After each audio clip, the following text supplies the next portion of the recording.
It's Dirty Thursday, everybody. We have got ARCA Menards driver Amber Balcaen on the show, along with her dad and NLRA late model driver Mike Balcaen. That's worth a round of applause. Of course, my co-host Stephen Lewis and myself, along with Dale, the producer, are all here. This is going to be a great show. They're both down in Daytona right now, getting ready for the Daytona races. Is coming up here in a couple of weeks. Not even that far away. Anyway, we'll be talking with them in just a minute. Our show today brought to you by the Red River Valley Motorcyclist Spirit of America Bike and Car Show. It's the Red River Valley Motorcyclist Spirit of America Bike and Car Show, Saturday and Sunday, May 3rd and 4th at the Alaris Center in Grand Forks. Admission is just $10. Kids 12 and under are free with a paying adult, and veterans are absolutely free. There's going to be a raffle with $90,000 worth of prizes, including a Polaris 1000 North Star Ultimate Crew Cab Ranger, a Harley-Davidson Street Glide, and Polaris Sportsman 570, with the net proceeds benefiting the Veterans Honor Flight of North Dakota, Minnesota. Get your tickets by calling Scott at 406-899-5247 or Timothy at 701-739-1605 or go to rrvmnd.org.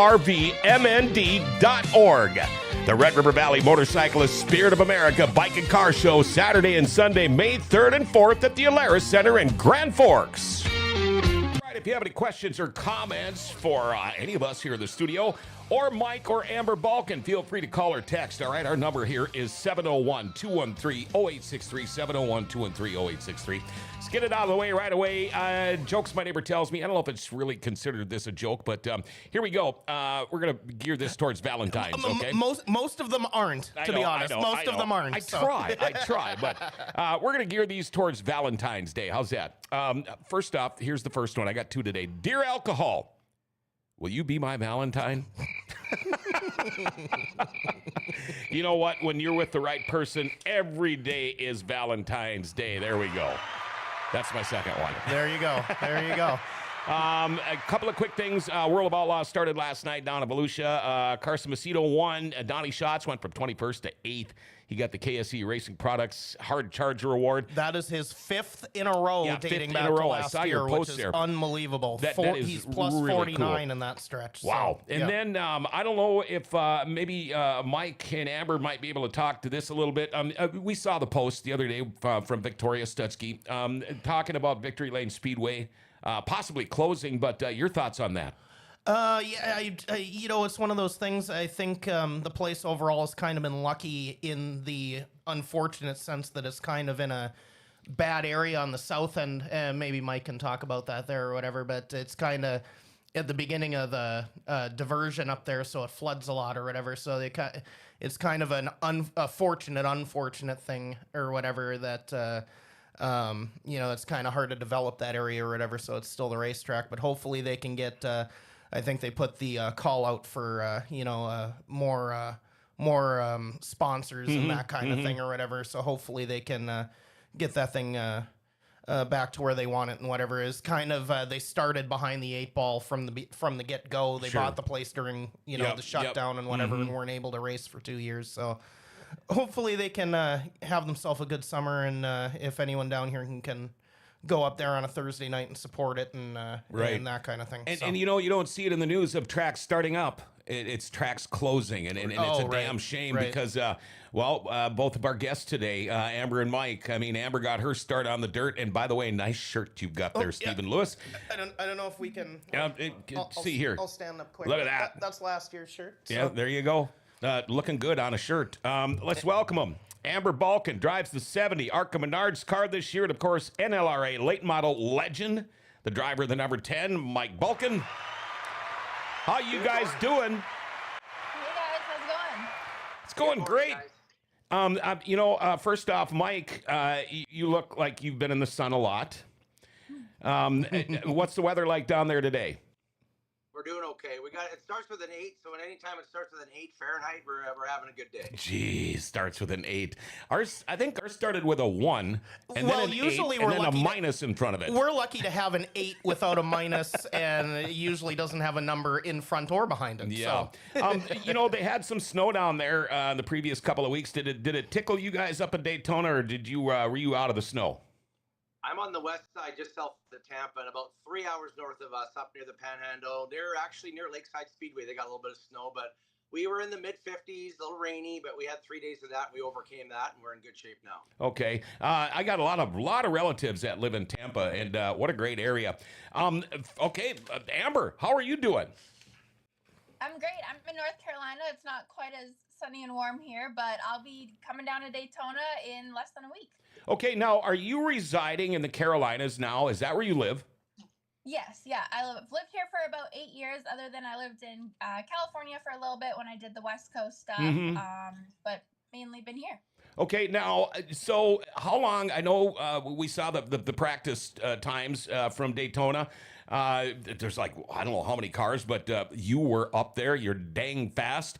So you just go down for the week or for a few days and then go back home? And then when do you come back to Daytona for the big kickoff of the Daytona week?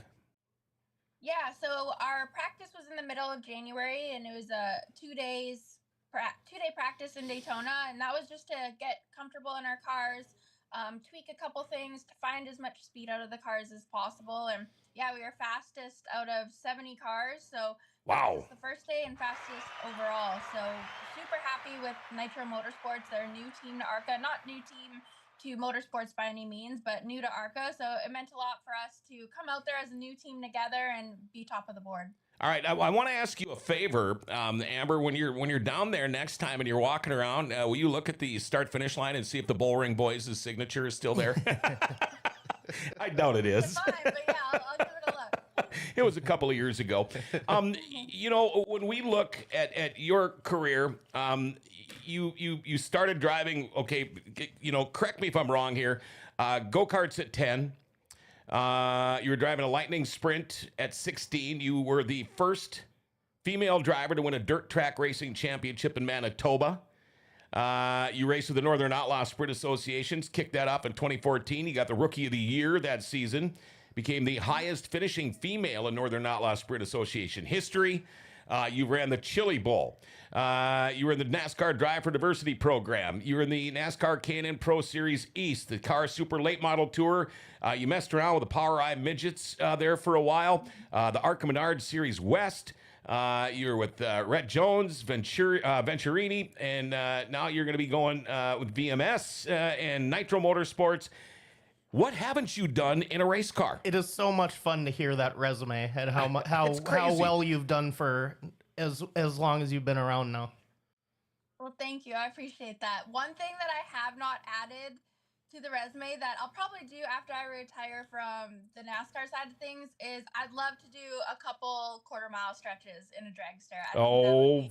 What really is cool, really different, and I just think I've heard that women are really good at it too because we have good reaction time. So that's something that's on the bucket list that I want to do before I die. What is the deal with guys and girls in dirt track racing all of a sudden deciding to go? Because I'm one of those guys. I think I can watch anybody race. Like I've always said, I'll watch kids racing tricycle in the garage, whatever. I'm not a big drag racing fan. Maybe it's too quick. I've been down to Brainerd. It's cool. In person? Oh, yeah, I have. I've been to Brainerd. It's like getting punched in the chest when they take off. I definitely need to get to Brainerd, yeah. That changed my whole perspective positive. After attending one, I was like, okay, I get it. No for kidding. sure, I mean, for well, sure. geez, Tony is doing an awful damn good job. Well, and the way the running them. NHRA is kind of trending, that like every class has at least like 3 female drivers now. The top 3 classes or whatever. There's so much diversity going on in NASCAR or at NHRA now, and with Tony doing it and all that, so it's kind of trending that way. Not just dirt people, but everyone's kind of looking at NHRA a little bit different than they used to. Yeah. I wanted to ask you, Amber, back in your Power Eye Midget days, when you were down at Valley Speedway, the wreck, it was a hell of a wreck. Flipped multiple times into the fence, had a collapsed lung, severe concussion. I've had a collapsed lung. I know how that works. Are you okay from that? Because when I had my collapsed lung was back in the late 80s, in fact, before you were born. But I still have issues. In fact, with the scar tissue I have from all the broken ribs, I still I tend to get pneumonia in that lung and things like that. But was that from the plane? Yeah, from the plane crash. But have you had any issues since that crash, or is it all good now? No, I've been good. I had both lungs were collapsed and concussion, and I still have some burns to my arms as well. But I've found since then to take deep breaths sometimes seems a little bit more constricted, but other than that, like try to keep as healthy as possible. I work out pretty much every day. I'm pretty strict on my diet and my overall just health regimen. So I think that probably helps a lot, taking my vitamins, supplements. So I would say I'm pretty much overall healthy, other than breaking my foot last season. That kind of sucked. I think since then, I know my parents were really happy to see me not in a midget anymore, and that was actually the only time I ever told my mom and dad, like, I think I'm done racing. Wow. And it was so unfortunate because for you were just trying to find a seat, being Canadian and having the shutdown year or whatever. You're just trying to find something that year. And then just to kind of piggyback off of that or whatever, that kind of happened to Presley too. The midget thing can be so great, but it can also be so bite you in the ass real quick. It can hurt you too. So now, on that same note, Mike, how is it for you to watch Amber, your daughter, race and wreck like that? Because we kind of had a similar thing here. I had Mike Dobmeyer on the show one time, and Mike, had been burned back in the military years ago, and of course Mark went through a lot of issues with the burns himself, and it caught me off guard when I asked Mike about it. It wasn't a good answer, and I had to go to break. I felt so horrible. But, Mike, is it hard for you to watch? There's got to be some pucker factors, I would think, especially when watching them fly around a track like Daytona. Well, fortunately, I missed that wreck in Oklahoma, but I enjoy watching her race. I enjoy her as a driver. I enjoy her out of the car with media and everything. I enjoy the businesswoman she's become, and I've enjoyed every piece of it. I can't wait to go to a race. It's been a great transition for me from my racing. I couldn't ask for a better alternative for my wife and I. So it's great. We travel around and support her, and I'm tickled pink, and we love supporting her, and it's a lot of fun for her mom and I. One of the things there are a lot of things you miss about Amber not being around here racing with us anymore, but one of the biggest kicks I got was back when she was on the Lightning Sprint. Watching you watch her was a lot of fun, Mike. Oh yeah. No, it's cool, and it's you're the hockey dad comes out in you, and you just gotta be quiet and stuff. But it's neat. It's I got 2 girls. I got my little girl, and I got my girl, the racer, and she puts the helmet on and amazes me every time she gets in a race car. It's quite cool. Now, here's the big question for me, Mike, because you know how many fans you have up here in the tundra. Are we ever going to see you in a car again? We only saw you a few times last year, and I know when I first saw you in the pits, I was like a kid getting a new puppy. I really was to get to see you. Are we going to get to see you anymore in your own car? Well, it's funny you asked that question. I bumped into Darren Ebevold at Ocala Speedway 2 nights ago, and he asked me the same thing, and we still got a car in the shop. I'm not done yet, but I'm really, really close. Okay. I would say a handful of times, just whenever, crazy thing I mentioned to Darren the other day, we had a car ready to go to the sites this year. Mm-hmm. And we had an off weekend. Amber was not racing that weekend, and I was home, and it was all planned, ready to go. And I said to Kim, she says, well, when are you leaving? I says, I'm not going. I'm just not feeling it.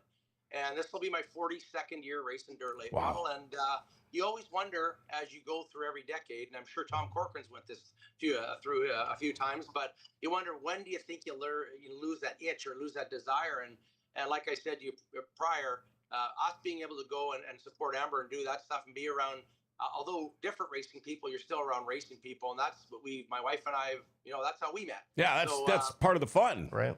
Exactly. We enjoy that a lot. So this is a nice transition.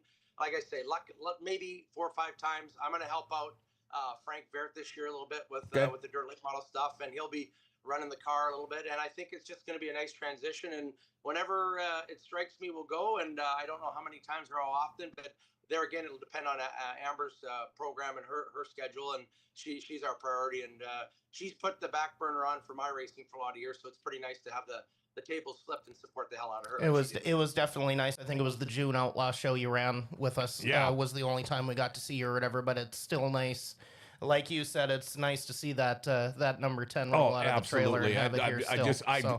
It's funny how people gravitate to that trailer if they see it at the pits. Well, it's not just seeing Mike on the track. Like, you'll walk up to Mike and he'll you haven't not been around him. Yeah. Hey, how's it going, buddy, or whatever, and he'll ask me how Mike and I are doing at Superior and all that, and it's just absolutely. It's just someone that you just want to have there. Yeah, and this whether he's in the car or not. This might sound dumb being an announcer, but I like Mike Balcaen, the guy, when I'm talking to him in the pits. When he's in the race car, I'm just up there all business, but it's Mike the guy. And speaking of that, let's answer a few texts here. Eric Lott, the good old three-wheeling Canadian Mike, bring back the number 10. You'll never lose it. Jeff Cornels, Chewy. I had the privilege of meeting Amber at Grand Forks one year when I was working in the Woo Sprint merchandise trailer. Eric Lott, hello from Austin, Texas, home of the Circuit of America. Is Amber going to be there in March? And hello from sunny southern Minnesota. And good morning, all. Nick Curtis. We already got people chirping in. And again, our number is 701-213-0863 if you got any questions. All right, you can go next if you want here. Okay, that was kind of quick, but I guess we'll go back to Amber now. There was that question. Question in the chat for Amber. Will you be at COTA this year? Yeah, that's kind of what I was going to piggyback off of there. Kind of, it doesn't sound like at this point you're full-time ARCA this year, but what does 2025 look for you so far going forward this year? Yeah, we're still putting everything together. There's just been a lot of changes, with the government that affects I'm mainly supported by Canadian companies. So just kind of figuring that all out. We do have a new partner coming on board that I'm super excited about. It's really going to change the way of fan engagement in our sport and provides a lot of more value to other potential partners we have coming on. So we don't know exactly what 2025 is going to look like, but we're going to start at Daytona and try to put a win out there for everyone and hopefully attract more sponsors. So I've been in this situation before, where I haven't had full-time sponsorship, and usually I somehow figure it out. So that's my plan, just to figure it out. For as frustrating as that is, like you said, you've been used to it, and it's kind of one of those things that it almost feels like you have to kind of regroup kind of every year kind of thing, one way or another. Is that something you've gotten used to over the years, and has it become easier to do? Yeah, it definitely becomes easier because you get more used to it and how to handle it and how to overcome it. The first couple times, is really hard when you give up everything and sacrifice everything and work day and night 24/7 towards your dream, and it's not happening the way you want it to. It can be very disheartening. But at times you just have to learn to pivot and learn how to bring more value to people, connect with more people. I've learned a lot of business skills throughout this. So there's pros and cons to it all, but I feel confident that we'll get more partners together for this season. Yeah, and your sacrifice hasn't been just a sponsorship kind of thing. It's just been kind of, just being able to be down here, being Canadian and all that, if you want to expand on that a little bit. We kind of mentioned it during COVID how tough it was, and trying to find a ride and stay down here. How tough is that aspect of this been? Yeah, it's a lot more difficult than people realize because as a Canadian, you can't just move here. You know, a lot of people even say, like, oh, how come your mom and dad aren't in the States? And it's like, well, they can't just move there. Yeah, they can spend a few months in Florida in the winters, but you have to have a visa or some type of credential to move down here. Right now, I'm on a visa, but it only allows me to make money through racing. So I can't have another job. I can't, do anything other than racing. So it definitely makes it more difficult. Again, as I said, with my Canadian sponsors, with our dollar and just all the different things that are going on in the world right now, it definitely has its challenges. But I seem to like challenges because I'm faced with them often, and I just and you're used to it. How to overcome them. Yeah, and you know what? Sometimes the best part of a challenge is the fact that it is a challenge. It's like, bring it on, bring it on. Yeah. When she said pivot, that guy, first thing I thought of was the Friends episode when they were trying to move the couch up the stairs. Pivot! I was wondering why you were laughing. I was like, what was so funny? Kyle Lowney wants to know, Amber, what do you like better, dirt track racing or NASCAR racing, and why? And what is your favorite track that you've been to, either dirt track or NASCAR? I'm not just saying this because I'm on this podcast, but there is nothing in this world like racing a 410 sprint at River City Speedway. Oh, look at There's that. nothing like it. Oh, you have a way with words. And my dad, you've done that too, so you have to. Do you agree? Oh, the bull ring's fun. It is Yeah. great. Yeah. Oh, A lot of okay. good memories, a lot of good times there, definitely. Well, when it comes to Mike, what do you like? You've been in the late model more, in your 42 years or whatever, but what did you like better, the late model or the sprint car? I felt the sprint car was easier to drive. You just need to throw them over your shoulder and stand on it. But they were expensive because, on a dirt late model, you bump or rub, you got some fenders to hammer flat and maybe a spindle or something, but they were expensive to drive and expensive to operate. I'm glad I had the opportunity to do it when I did it. I have zero interest in getting back in one again. When I look at them now and I see what they're doing, I can't believe I did it, but it was a good piece of I guess, our career that we enjoyed and had some success at, but you can't beat the dirt late model, and they are difficult to drive. They are so finicky in terms of setup and stuff, and you're constantly chasing that ultimate handling feel. Mm-hmm. And once you get it, then the conditions change, and you go, how do I get back? And so that chase of it is the part I still like. That's the part where you can have a lot of money and buy all this stuff, but you still got to know what you're doing once you get it. Absolutely. And you'll hear that a lot from TPO and even Bill Mooney back in the day or whatever, guys that ran modified and then went to late model. It was like, I can wrestle a modified around, but if I'm off even just a little bit in that late model, I might as well just pull off because they're just that, like you said, the word there was finicky. Right. Dwight Suave says, hi, Mike. One thing I wanted to ask, Mike, have you ever been as fast in a car as your daughter Amber has been? Because my dad was a hot rod builder. He hated racing because back in the day, he was a hot rod builder and customizer and did a lot of really cool stuff. But he thought guys like us would just go out there and ruin everything that he spent his whole life building. And you try to explain to him it's not the same anymore. But I remember the first time that I went well over 100 miles an hour on a snowmobile. And he thought he was hot stuff, and I had something on him. But have you ever gone as fast in a car as Amber has? Never. Does she ever do the near thing to you or not? No. Okay. No, you know what? It's crazy. Father-daughter relationship. We don't the only stuff I lay over her is if I keep kicking her ass in pickleball, but that's about it. You know that's funny that you. I respect her as a racer, and I'm her biggest fan, and I'm in awe of her talent and her ability and this desire. Like, she pushed me hard to get into the go-karts back in the day, and I see what I'm doing week in, week out, day in, day out. Do you really want to do this? Because it ain't for the faint of heart. It consumes every minute of your time, whether you're at work, whatever, because you're thinking about it. You're thinking about your next move, what you're going to order, what you need to do, and it just doesn't go away. It's a 24/7 job, and I really wanted to make sure she knew what she was getting herself into because it's a big commitment. Was that kind of something, Mike, when she was born? Initially, it was just like, oh, good, I don't have to worry about that. I don't have to worry about my kid wanting to do that. And then right off the bat, she wants to do it and is still doing it. So was that something kind of right off the bat that surprised you?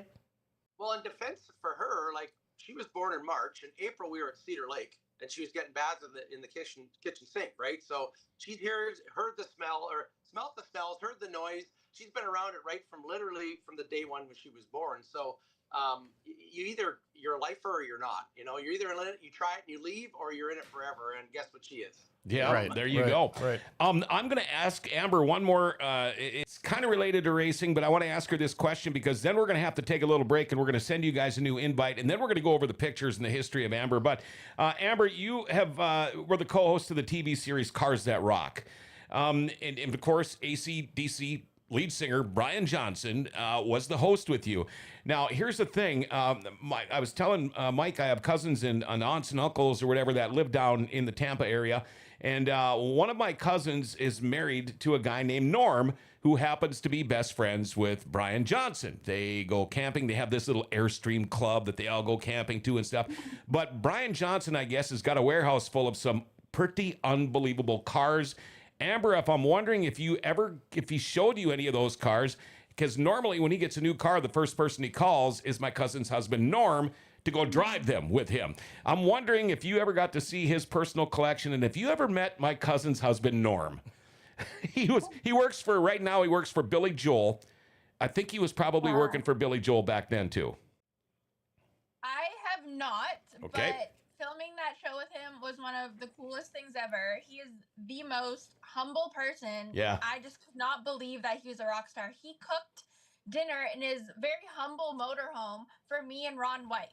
Oh boy. He hand cooked dinner for us, and my mom's a huge AC/DC fan, so I asked him if we could FaceTime her, and he more than willingly did, and she was tickled pink about it. So yes, that was a really cool experience. Amber, and tell the Ron White side of it, Amber. Oh, Or do you want me to? Yeah, I don't know what you mean. So Well, go ahead. so she's FaceTiming, right? So anyways, Ron White grabs the phone. He looks at me and goes, "Your what? Your daughter's wonderful, great girl, and no, I'm not giving her any money." Hey, Oh yeah, I'm probably asking for him to sponsor me. what I got a kick out of, Mike, is how she said, "My mom's a big fan of AC/DC." Does that mean we're getting old? Well, and the funny thing is, Kim is a big fan of AC/DC, and I'm a huge Ron White fan. So Oh, yeah. Yep. We got bookend on that deal. We're both pretty excited to meet those guys. That is awesome. I tell you what, let's take a little break here. We are going to send you guys a new invite. When we come back, we're going to get some pictures going. We'll talk about the history of Amber and more with Mike. We've been really looking forward to this show, and we've probably got about a half hour or so left. But Amber Balcaen, Mike Balcaen on the show. We'll be back with some more stuff right after this. Life doesn't ever seem to slow down. Everything needs to be done right now. Well, when it comes time for an oil change, stop into Valvoline Instant Oil Change. You know, most changes are done in about 15 minutes. Valvoline Instant Oil Change does more too.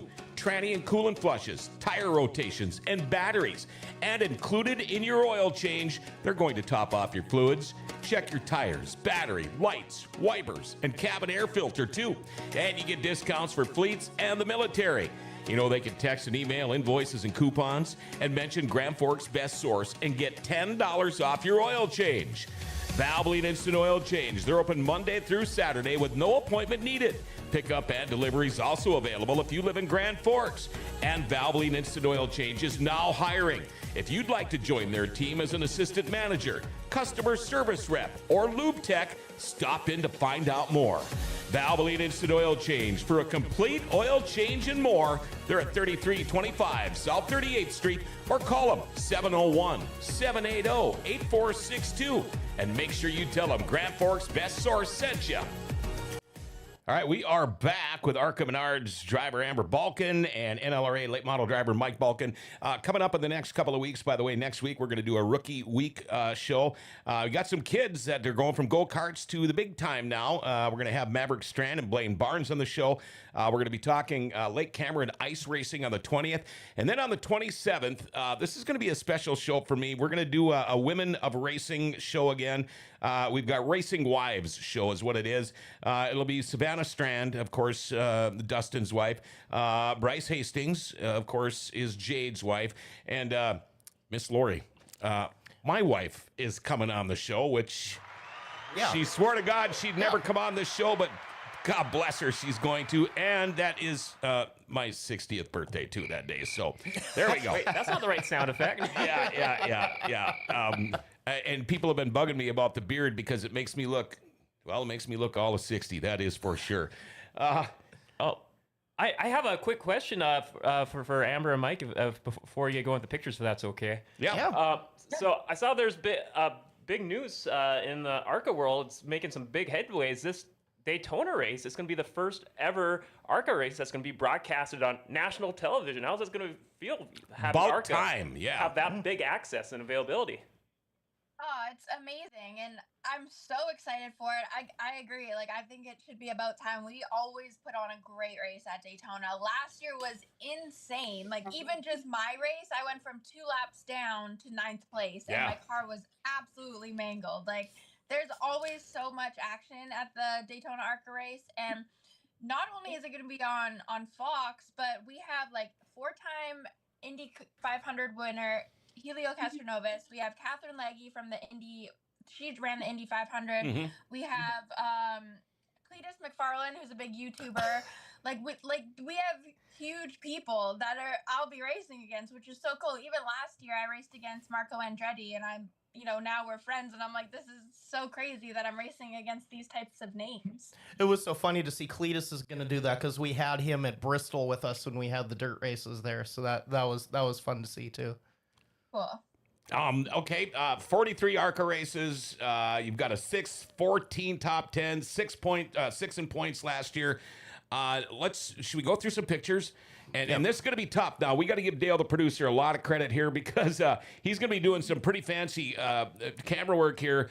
Amber, to make sure that you can see these pictures. Steven, I don't know, maybe I don't know if you want to jump or if you're good there, or because you might I'll probably move over once, okay, then I'm once going I to know the flip this camera's over. not on me, so. But let's take a look at some of these pictures. And Amber, we're hoping you can see them, and we're going to kind of go. Stephen Lewis did a hell of a job here going through basically your entire career. So Not most of it, but it did take me a little bit to fill in some of the. Okay, so here we're gonna look at some pictures here, and let's hopefully you can see them. There we go. Oh boy, look at that. So these are gonna. I think these are gonna start with. I just threw a couple of Mike in because. Look at that. I heard late that we were gonna have Mike on. 1995, by the way, 1995. Wow, look at that. That was the first sprint car, right, Mike? Yeah, that was 95. We won a Cheaters Day race, and that's her standing on the right rear.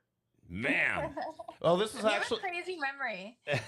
I know. That's insane. this was the year I got to meet you, Mike, because it was my mom's first year being the secretary of NOSA. So any of the NOSA shows, she'd run around and show you the lineup or whatever, and that's where I got to know Mike Balcaen and got to know how great he was. So.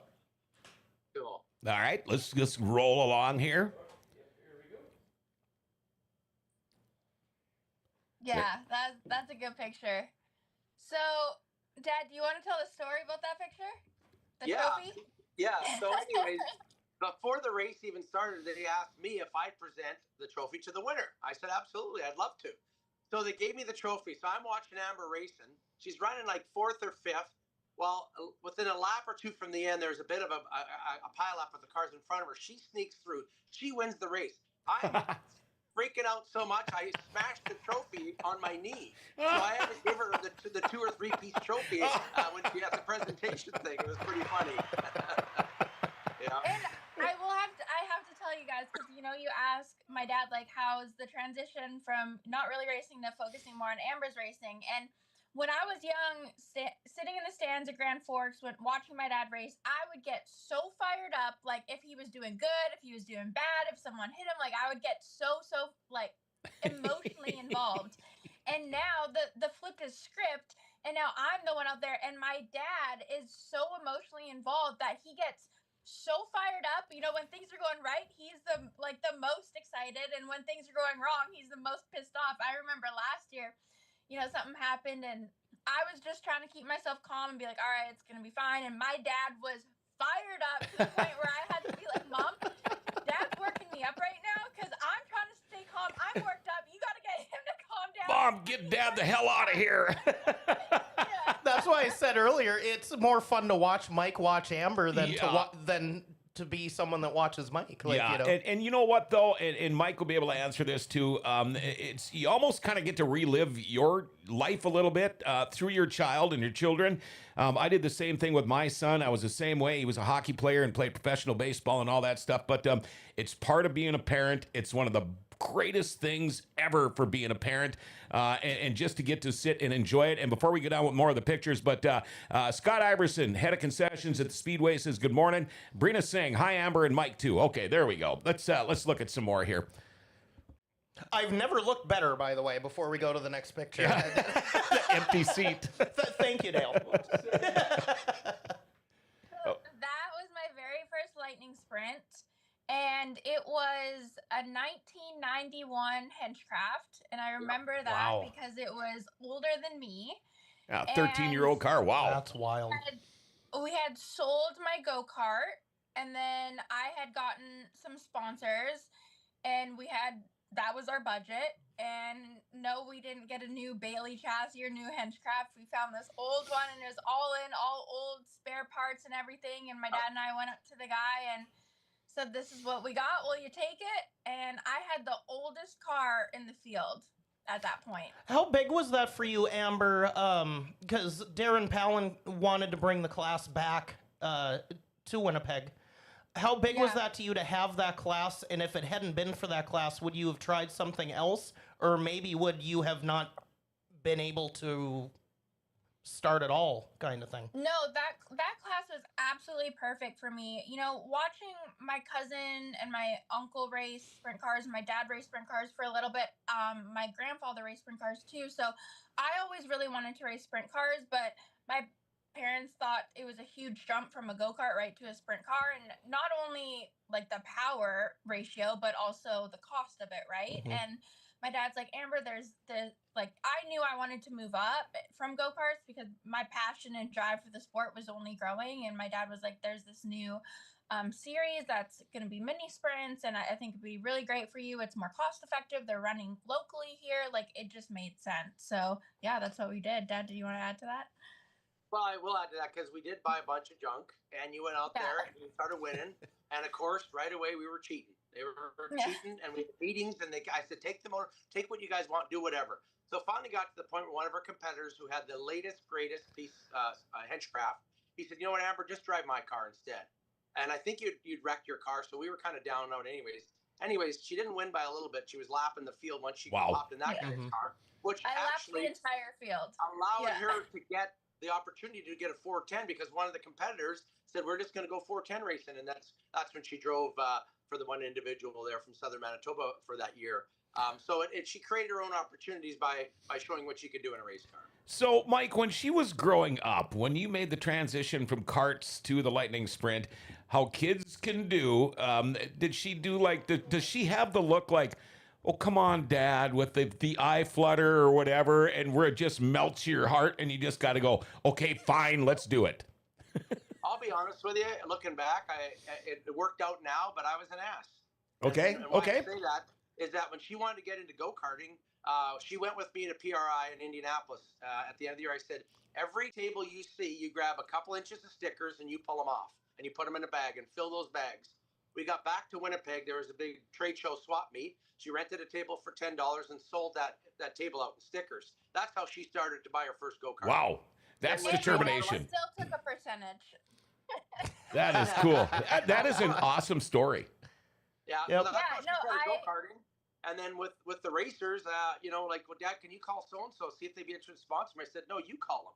You go see them. Mhm. You go do what I've been doing my whole career." And she did, and she raised all her money. Since she started racing, she's raised all her own money, and even goes to NASCAR now. She's raised over $5 million on her own. Wow. There's two ways you raise: you either come from money or you get money. Yep. And we support her, obviously with love and any way we can. But financially, she's done this 100% on her own. Wow. And that's the cool story that I like to tell. Absolutely. That is an awesome story. Let's do a little bit of that. Absolutely. All right, back to the picks. I really Look hope at that. Who's that young buck? I really hope Mike can see these. Yeah, Yeah, I can you can't see make that? care. That's a badass picture. I like that. 2 years after I graduated from high school. This is your second car, right, Mike? That is my second car. Was that 85? Yes. Yes. Yep. Yeah, that's crazy. I haven't been able to find a good photo of the first one, but I've got this one out of the program, and then we'll have one more of this one after that. But that was a Howell 5th design with a 427 big block Chevy in it. Wow. I used to have a Howe. I had a Series 5. It was a street or a super stock back in the day. and we just had Tommy on. That was kind of that Lexan period where you were running the big spoiler on the back there. And you know who kicked our ass every night back then? Tommy. Tommy. Yeah. Well, I always say this whenever we talk about Tommy. He won 15 to 18 that year. So That's crazy. A couple of texts here. Eric Rice, hey Mike, did Ernie Urban drive your car in Winnipeg? Think there were 4 NASCAR guys. He did.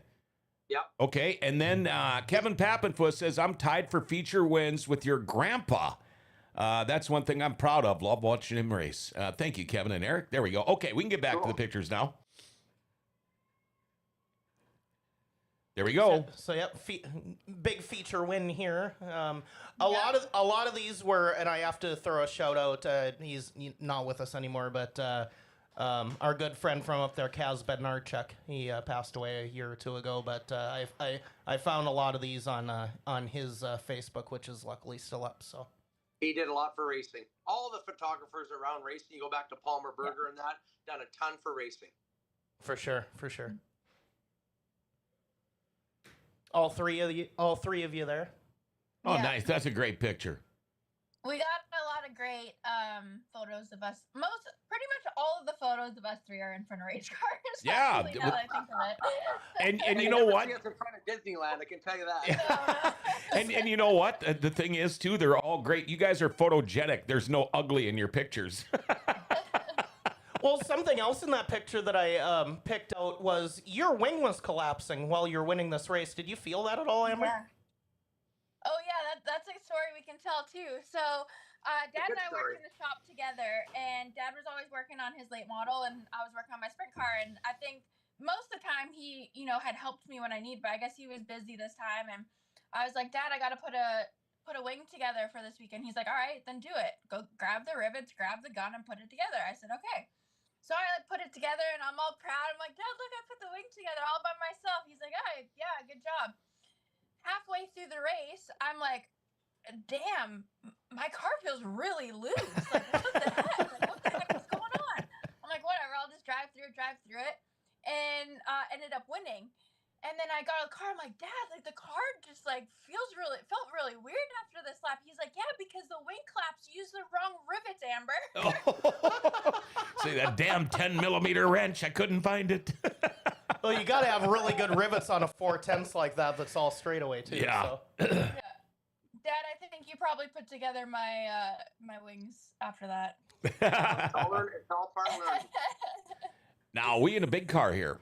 This one might selfishly be my favorite just because it has the Kennedy blue with Mike's number on it. This was June 13th, 2013, your big sprint debut up in Winnipeg. That's right. And That's Grandpa's car. That was Grandpa's car. Wow. That was like one of the coolest moments because I've always wanted to race sprint cars, and watching my cousin do it, I was so jealous, and I wanted to do it too. And yeah, that you'll never forget that blue sprint car.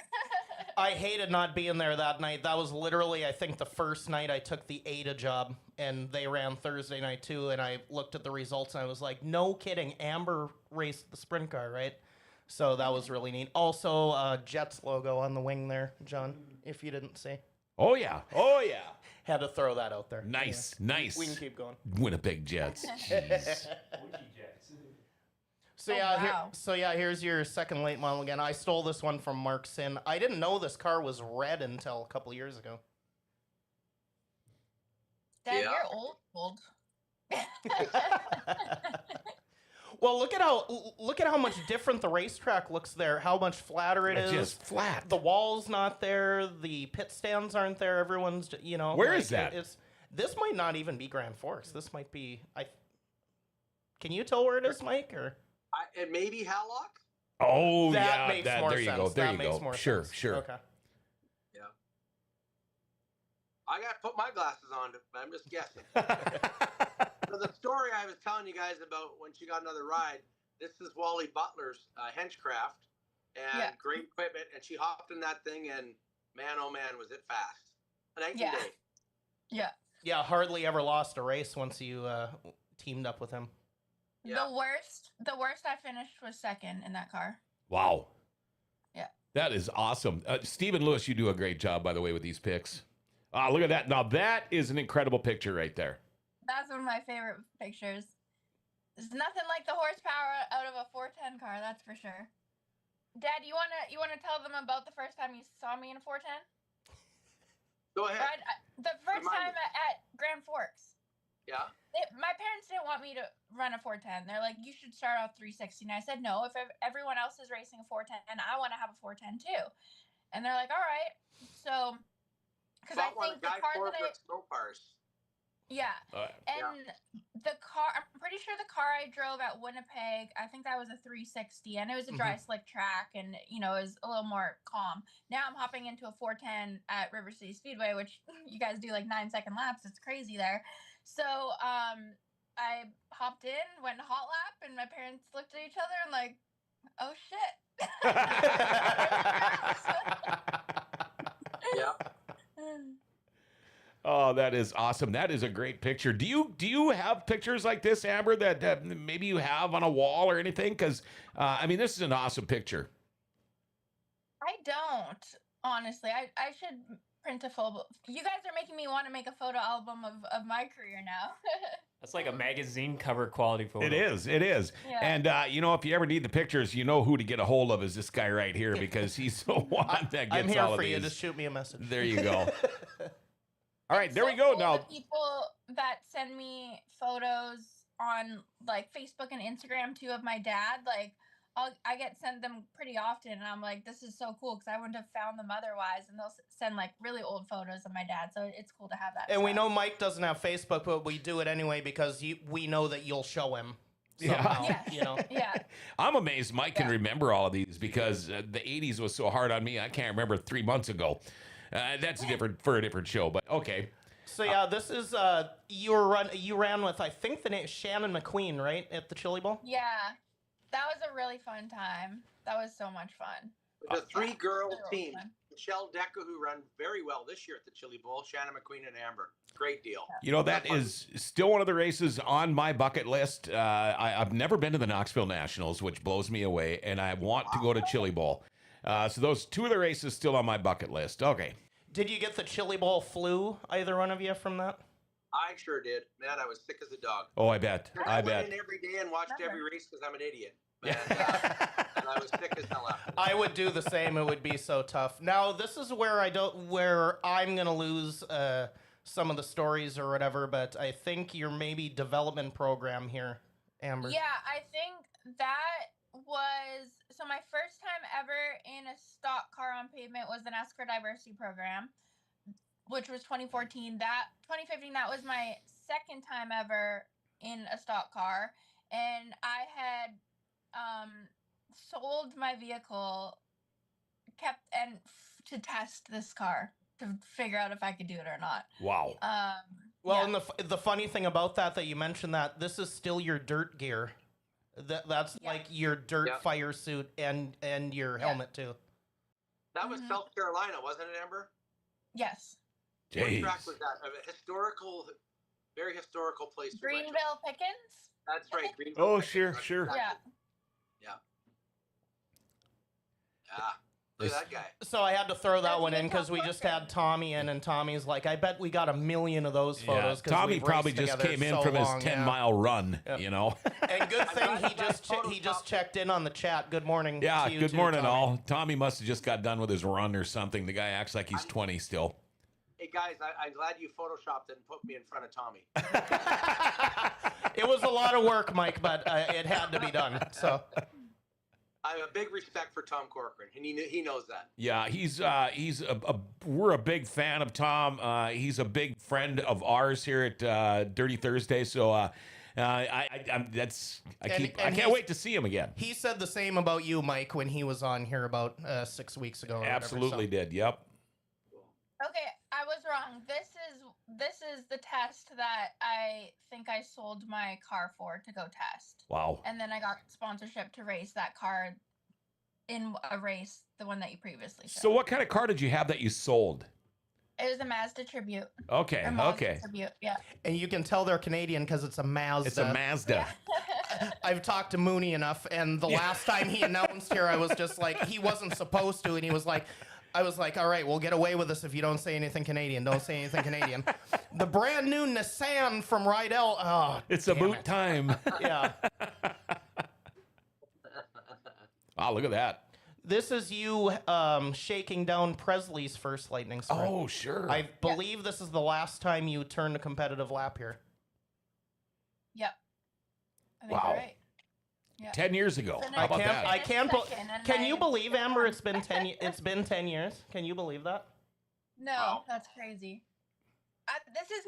This will be my 23rd year of racing. Wow. Yeah. Jeez, That's look at that. unbelievable. And like 11 seasons away from home, and you're still out there doing it. Big congratulations for that.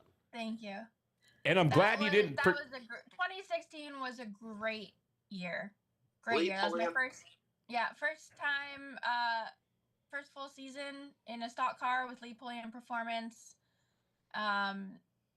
We did 12 races. I had 11 top fives, 7 top threes, and a win in my first season. So Wow. yeah, that was a great year. Made history that year. Yeah, that was a great year. First Canadian, Williams first put a lot of female, good- first everything. Yeah. Yep. Lee Pulliam's a heck of a driver development team. He's put a lot of good racers through his program. He sure has. Yeah. Like Corey Heim went through his program. There's some big names there, yeah, and that's Nice. when I made history there. Look at that. That felt great. So I threw this one Oh, in, Mike. man. Do you remember this? This is down in Fargo, Oh. the late model version of the Outlaw Show. And Mom still remembers the heat from the blow up, and we were like 15 rows up or something. Do you remember this at all? What? That car is on fire. Yeah. Yeah. Yeah, Mike blew up in Fargo big, and Mom still remembers the story of. I got hit in the ass end on the front straightaway, and it took Oh, went so up. it ruptured the tank. Okay. Yeah, it ruptured the tank, and that was before we had the proper cells. That was like probably early '90s. Yeah, 1990. Yep. That was a bullet car, and yeah, I'm lucky we got out of that one, no damage, but burnt my neck a little bit, and shortened up my mullet. Hey, you know, back in the day, Mike, we didn't call those mullets back in the day. You know what we called them back in my hockey days, back in the early '80s? We called that Canadian. That's what we called that. When you were a hockey player, you wanted that hair flowing out the back of the helmet, and we called it Canadian. The word mullet wasn't created yet, and of course, Thief River Falls, we're an hour away from the border too, and we used to play up there with you guys all the time. But yeah, we called that Canadian. So I'm going to give you guys credit for that, because I had one of the best Canadian haircuts you could ever imagine. 2016. There we go. Hardware. And the track. Yeah. This was Motor Mile in Virginia, right, Amber? Yes. Yeah. Radford, Virginia. Wow. Yeah. Great track. Great facility. So Right. that was when I ran the Canadian Nationals with Glenn Stiers, and I had not been in a sprint car since 2014. And when I went out to haul up, I forgot what I was doing. I was so bad. Oh, you were steering left going in. You had to get your brain Yeah. steering right to enter. Forgot to turn right to go left. That's kind of a good point, Amber. How much did you have to unlearn from dirt going to Oh. pavement? It's so different. Like Kyle Larson's, Christopher Bell's, they make it look so easy, but it's so different. But then for practice, I was just lost, and then I figured out for the heat race, and we made the dash out of like 60 something cars. So I ended up figuring it out. We ended up having a pretty good performance there. But yeah, I remember at first I'm like, I forgot how to race a sprint car. You know, it's funny you mention him. You hear the term, you couldn't drive a good nail through a bad board. He could drive a bad nail through a good board. The guy can get into anything. I mean, he could probably go race power boats and win, you know? Schweeken's kind of tough, too. It's kind of a paper clip, so. Yeah. Oh, there you go. Ah, that's a sweet looking car. Yeah, so 2016 I won. I thought everything was gonna just be great after that, and next year I didn't have a sponsorship, so that was one of the one-off races I did. Wow. Look Same at with that. that was with that is with Kyle Busch Motorsports, which was really really cool to work with Kyle. He was really great with me and taught me a lot, and even I had a good run at Kansas. It wasn't last year, but the year before, and he actually called me the next week and was like, "Hey, you did a hell of a job at Kansas. I just want to call to say keep going, like don't give up." And to have Kyle Busch call you after that and say that was pretty meaningful for me and pretty memorable. So, yeah, it was really cool racing. You know, for one him. thing I just got to chirp in for a second. I was at the Daytona 500 2 years ago, I think. Excuse me, and I was shocked at all the T-shirts and things that people were wearing, the anti Kyle Busch shirts. And when the driver introductions, when they come by at the back of a pickup or whatever, and all the people giving him the salute and things like that. But why is it everybody hates Rowdy? I mean, he's one of the best drivers in the history of NASCAR. He does a lot of good things now. And actually, his kid Braxton's probably getting more press than he is. But what is it with everybody hating on Kyle Busch, you know? I think It's changing. it's definitely changing, but I think it's just because he says whatever is on his mind. and he Sure. doesn't Oh, really absolutely. change, you know? And that's Like, just it. I mean, Tony Stewart did it back in the day, and nobody bitched about that. Exactly. You know? Yeah. So it's just one of them deals. Kinda, All right. Kind of depends on the era, I guess. Sure, You know? sure. So yeah, here and that's when the midget. that was when I had my bad wreck. Yep. Wow. I had a lot of fun before that, though. Midgets are fun. Yeah. Now we're getting up to what we're used to seeing now. Yeah, so this was I raced in the Bill McAnally Drivers Academy, which was almost like it was supposed to kind of be a school in a sense, which definitely learned a lot there, which was good to kind of help me prepare for ARCA. Great looking cars. Wow. Yeah, and then I did my first ARCA race on the West Coast there that year with them at Irwindale, which I think they just shut down Irwindale, which really sucks. Yeah, they Yeah, did. I it's a think great so. racetrack. Yep. Bummer. Super fun. You rode more towards the wall, and most pavement tracks are on the bottom. So I really like that track. I like that it was different. I love. Oh, that now we go racetrack. back in time. Look at that. Yep, the first sprint car again. 95 or 96, 95. 95. Yep. 95. Teddy Bobs. That was cool.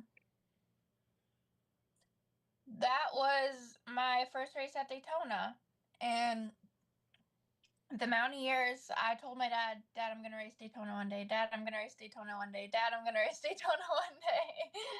It took me a long time to get there, and I remember just being so happy and so emotional that day because I was like, I finally did it. I've been visualizing this for so long, and the fact that I actually get to race here, I was just so happy.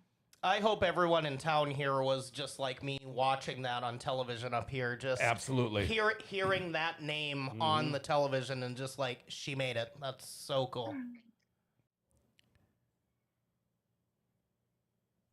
There we go. 2 years ago, 2023. Yeah, that was a fast car. That 15 was fast. I wish I got to do more races in it that year. Again, another year where I didn't have full-time sponsorships, only did a couple races, but we were quick in that car. Mm-hmm.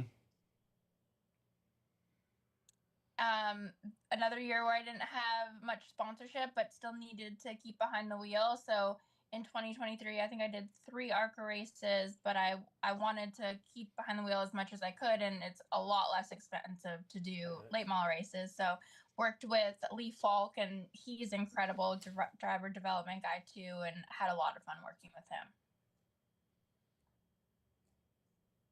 That's up in Canada. So again, was just trying to find all the opportunities I could to hop in a car, and the Brimstone Games out of Ontario, Canada, gave me the opportunity to race their Ontario Sportsman car, and the first race I did with them, I think we were running second and something broke. And then last year we were running third with them and I got just demolished and spun into the wall. So we've always ran really good with them, but something always happens. And that was last year. Last year it was a very challenging year, but was obviously very grateful that I got to race a full season last year. Awesome. Oh, look at that on the dirt. Oh yeah, and that was a NASCAR Pinty's race last year. It was fun to be back on dirt. I missed dirt. Yeah, at Oshweekend, which Oshweekend's just an incredible racetrack. I love it there. That's also where the sprint photo was, the 0 car from earlier. And there you go, fast as hell at Daytona. And there we were, top of the board. Wow, that is crazy. We've only got... That's the last one. Side note about Daytona, guys. The crew, there is not one crew member that did not have gray hair. So there's a bunch of experience. Which is a good thing. That's awesome. We've got only about 6 minutes before they kick us off here, but one more quick question for you, Amber. This is from Terry Blacklands. I think you all know Terry. Pretty cool and happy for Amber's success so far. Question, what is the biggest reason Amber has been able to accomplish what she has so far? And what would the first step a young driver who has dreams of NASCAR do first to get their foot in the door? Do you want to answer first, Dad? Never give up.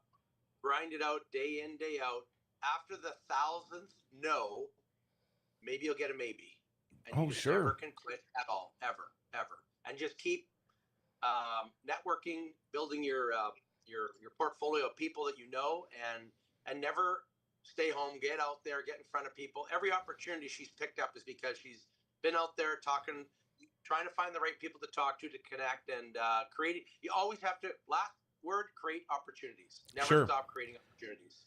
I'm going to admit, Steven, this is one of the funnest shows we have done in a long time. I'm glad it worked out this way too. It's just so nice to see the both of them again. And absolutely. And before we've only got a couple minutes left or whatever, but rolling into Daytona here again. I think this is your 4th straight Daytona, Amber. You're plus 53 in the last 3 races. So is it one of those things where you kind of want to get you've had engine failures in qualifying and whatever, and been caught up in the big one or whatever. We saw what you have in practice. Do you feel like you got a good chance of starting up front and staying there? Yeah. So with the Daytona qualifying, it is a group qualifying. It is not single run qualifying. If it was single run qualifying, I would be very optimistic and have a ton of confidence. But because it's group qualifying, it all depends on your group. Last year we had a terrible group and we barely made it into the show, even though we had a fast race car. So it all depends on our group. But either way, I know we have a fast car. So even if I start at the back, I've started at the back pretty much every other Daytona and Talladega, and I've worked my way up front. So I'm not worried about where we start because I know how to manage traffic and get through to the front. I feel very comfortable at super speedways. And so I have a lot of optimism about the race itself.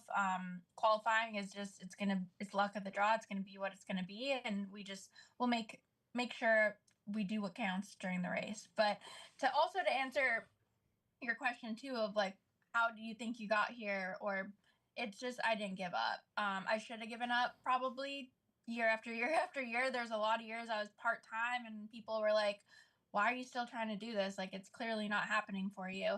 But I just had this burning desire that I felt like this is what I was meant to do. And I guess I'm stubborn enough I had to see it through, and I had to show myself that I can do this. And even though I'm in it now, the stubborn part of me is like, I know I'm capable of better results and better finishes. I just need to have the right people behind me, the right cars underneath me. And with Nitro Motorsports, I really believe I have that. Unfortunately, last year I had the financial backing, but I didn't have the right fit for a team with me. Now I have the right fit for a team, but I'm lacking the financial backing. So, this sport, there's so many variables that are outside of your control. You need the right chemistry with your crew chief, your spotter, the car. You need your team to believe in you. You need to believe in yourself. And then there's all the other external variables of cars breaking down, people taking you out, etc. So I'm just ready for some luck this year. I'm ready to have all my hard work be put to use. Last year was really challenging with breaking my foot, and then just not having that solid group around me to help flourish me, where I think Nitro is really going to be able to do that. Wow. I want to thank you for your longevity, because I did a couple years on the road too, and you're always someone that I look to, being able to stay out there and stick out there. So it's not just the little girls around here that look up to you, it's everyone. So thank you for that, and congrats for everything you've done, Amber. Thank you. I appreciate it. And honestly, that's a big part of why I never gave up too, because I felt that I'm here to show people like you and like me that, hey, you don't need to have a famous last name. You don't need to come from a bunch of money. You don't have to be American. You don't have to be a male. You don't have to, it doesn't matter where you come from. It's about putting the effort in internally, externally, building your skill set internally, externally, whether it's racing skills or business skills, and continuing to treat people right, be a good person, give back. And I just really felt this calling, like you are the person that's supposed to show people that they don't need to have it all figured out. They don't need to have all the tools in the toolbox to build the life of their dreams. They just need to be relentless and persistent in pursuing it. And it's not been an easy journey. I've had to overcome and battle a lot of things, and I still do to this day, but I really, really want to show people what's capable when you don't give up on yourself. Man, I wish we had another 3 hours. Mike Balcaen, Amber Balcaen. Amber, first off, good luck at Daytona, folks. It's on national TV, major network TV this year. Check it out, the ARCA Menards series. They'll be kicking off Daytona. Watch for the number 70 car of ARCA driver Amber Balcaen. And, of course, I'm hoping, my fingers are crossed, I'm hoping I see that number 10 of Mike Balcaen coming back up to the racetrack here at River City Speedway this summer. You guys, thank you so much. I'm going to have a grin on my face the whole rest of the day, even when I have to go home and move all this snow tonight. One last thing. You ready? Yeah. Grab a pen and paper. Write down askamber.io. Oh, right. Yep. Put that in your web browser and let your world change. ASKamber.io. Right? .io. Askamber.io. Put that in your web browser, sign up for it, and your life will change. Awesome. Yeah, we'll be launching it next week at Daytona. It's a way that fans can interact with me, and we'll share more about it, but it's going to be really, really cool. Awesome. Thank you, guys. Good luck, Amber. Mike, hope to see you soon, buddy. It's awesome to see you guys. Thanks for doing this. Have a great day. Thanks for having us. We All really righty. appreciate it. Okay. Nice to see you all again. Yeah, you too. I can't wait to run into you guys again in person. There we go, Amber and Mike Balcaen. I got about 30 seconds to wrap this show up, which is brought to you by Rumors Sports Bar and Casino here in the Grand Cities Mall. Come on into Rumors. They're open 7 days a week. They are open from 11 a.m. to 2 a.m. What more can you say? Good food, good fun, charitable gaming. Watch your favorite sports teams on TV. Get your take a bus to the Sioux games, or the Fighting Hawks games. There you go. Hey, don't forget to catch Brew Brothers. They are on at 9 o'clock tonight. Next week, it's Rookie Week. We've got Maverick Strand and Blaine Barnes. Join us. It's going to be fun. Remember, everybody, to like, share, tag, and follow us. We're Grand Forks' best source.